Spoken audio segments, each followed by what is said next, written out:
साथियों नमस्कार। आज एक महत्वपूर्ण टॉपिक पर मैं चर्चा करूंगा। टॉपिक जो है इसको अगर मैं समझाऊंगा आपको एक लीगल वे में तो ये चीज कभी भी क्लियर नहीं होगी आपको। इसलिए मैं एक स्टोरी के माध्यम से आपको ये टॉपिक समझाने का प्रयास करूंगा।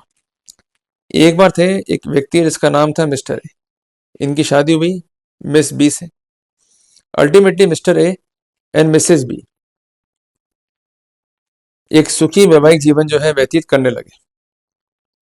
On one of the fine day Mrs B की मृत्यु हो जाती है। चूंकि ये मृत्यु थी अननेचुरल, जिसको हम कहेंगे अप्राकृतिक। तो उस सिनेरियो में एज पर लॉ दो काम होते हैं। सबसे पहले होता है इंक्वेस्ट टू कंफर्म कि डेथ जो है वो अननेचुरल है, और उसके बाद जो है एफआईआर दर्ज होती है। इस केस में जो डेथ थी वो पाई गई अननेचुरल। मिस्टर ए पर एफआईआर हुई और अल्टीमेटली उन्हें गिरफ्तार कर लिया गया। ये जेल में थे। इन द मीनवाइल क्या हुआ कि जो लड़की पक्ष के लोग थे, मीन्स इस लड़की के पेरेंट्स, ये थ्रू मीडिएटर संपर्क करते हैं लड़के पक्ष से कि देखो भाई, आपका लड़का जेल में है, अगर आप चाहते हो ये मैटर सॉल्व हो जाए, इट इज बेटर कि आप कुछ अमाउंट पे कर दो, जिसको ये लोग कहते हैं compensation. But in real it is not a compensation, it is the extortion money. क्योंकि आपको भय में डाल के पैसा जो है एक्सटॉर्ट किया जा रहा है। अब यहां पर क्या समझदारी करी लड़के पक्ष ने कि उस कंसर्न जो था मीडिएटर, उसकी रिकॉर्डिंग कर ली और सबूतों के साथ में एक रिपोर्ट जो है पेश करी पुलिस को, जिसमें नाम था मीडिएटर का भी, नाम था लड़की के पेरेंट्स का भी। साथियों यहाँ पर एक तकनीकी बिंदु ये है कि जब भी आप रिकॉर्डिंग पेश करते हो इस तरीके की, तो जो लड़की पक्ष वाले होते हैं वो बच के निकलने का प्रयास करते हैं। उनका कहना ये होता है कि जो ये मीडिएटर है ये उनका व्यक्ति है ही नहीं, और हमने कभी इसको भेजा ही नहीं, और ये कॉन्कॉक्टेड विटनेस है। तो ऐसे सिनेरियो में जो ये टाई ब्रेक है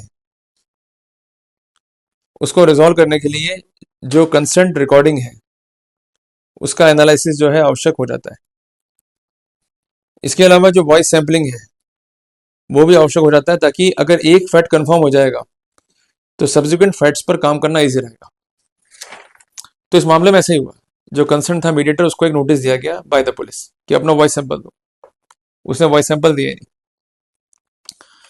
फिर कंसर्न कोर्ट ने ऑर्डर दिया कि भाई अपना वॉइस सैंपल दो। तो जो कंसर्न था मीडिएटर, उसने ये ऑर्डर जो है चैलेंज कर दिया बिफोर ऑनरेबल हाई कोर्ट कि मैं वॉइस सैंपल जो है नहीं दूंगा। और जो पूरा का पूरा कंटेंट है ये डिस्कस हुआ है एक महत्वपूर्ण फैसले में, जो कि प्रोनाउंस किया है ऑनरेबल सुप्रीम कोर्ट ने। इसका नाम है राहुल बनाम स्टेट ऑफ वेस्ट बंगाल।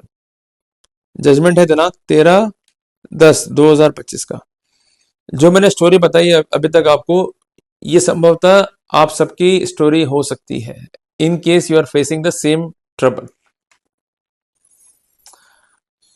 तो उस केस में क्या हुआ कि जब ये मैटर गया सुप्रीम कोर्ट में, तो दो पॉइंट्स पर एम्फेसाइज किया गया।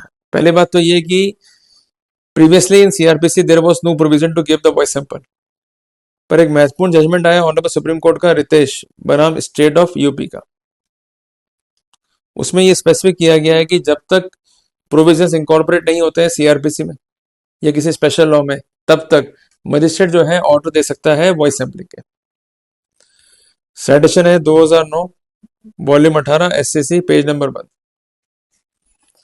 दूसरी बात ये कि जो वर्तमान कानून है बीएनएसएस, उसमें है सेक्शन 349 जो कि एम्पावर करता है मजिस्ट्रेट को to make an order for the voice sample. तो कोर्ट ने कहा जब वॉइस सैंपल ले सकते हैं, और सैंपल लेने पर जो स्थितियां हैं, it will not come with the preview of self incrimination.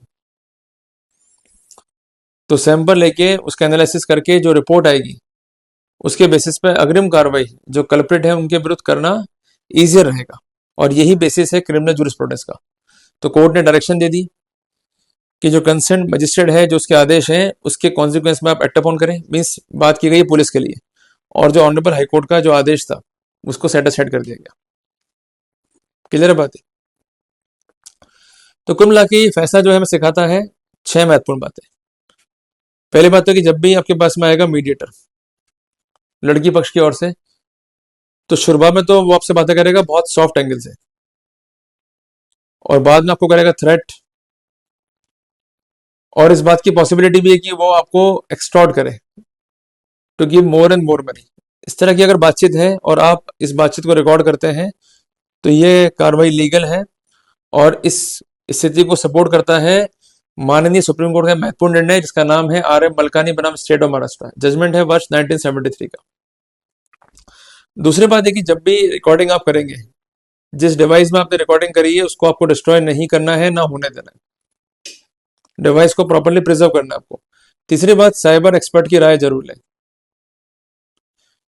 और उससे इस तरह की एविडेंसेस का एनालिसिस करें, और उसकी रिपोर्ट के बेसिस पे आप पुलिस को भी जो है कंप्लेंट पेश कर दें। जब कंप्लेंट देंगे पुलिस को आप, तो जो कंसर्न रिकॉर्डिंग्स हैं जो कि प्रोसेस्ड हैं बाय द साइबर एक्सपर्ट, उसकी कॉपीज जो है पेश करें, और कंप्लेंट में तथ्य जो है स्पेसिफिक लिखें। कोई ऐसी बात ना लिखें जो झूठी है या मैनिपुलेटिव है, वो आपके लिए खिलाफ जाएगी। ये आप जो है नोट डाउन कर लीजिए। इसके अलावा प्रेयर करनी है पुलिस से अपने को to take the voice sample of the culprit, और अगर पुलिस नहीं ले रही है तो आप सेक्शन 349 BNSS की लाइट में निवेदन कीजिए कंसर्न मजिस्ट्रेट को।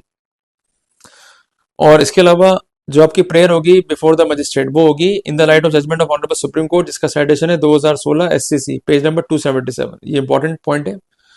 और इसके अलावा आप नोट कर लीजिए एक पॉइंट कि जब भी वॉइस सैंपल के लिए कहेगी police, it is not the scenario of self incrimination, बल्कि इसका फायदा क्या होगा अगर वॉइस मिल जाती है, वॉइस सैंपल मैच कर गया, तो कंसर्न जो कल्प्रिट है उसके विरुद्ध, मीन जो मीडिएटर है वो, प्लस जो अदर कल्प्रिट इस केस में मिले हुए हैं उनके विरुद्ध कार्रवाई करना जो है आसान रहेगा।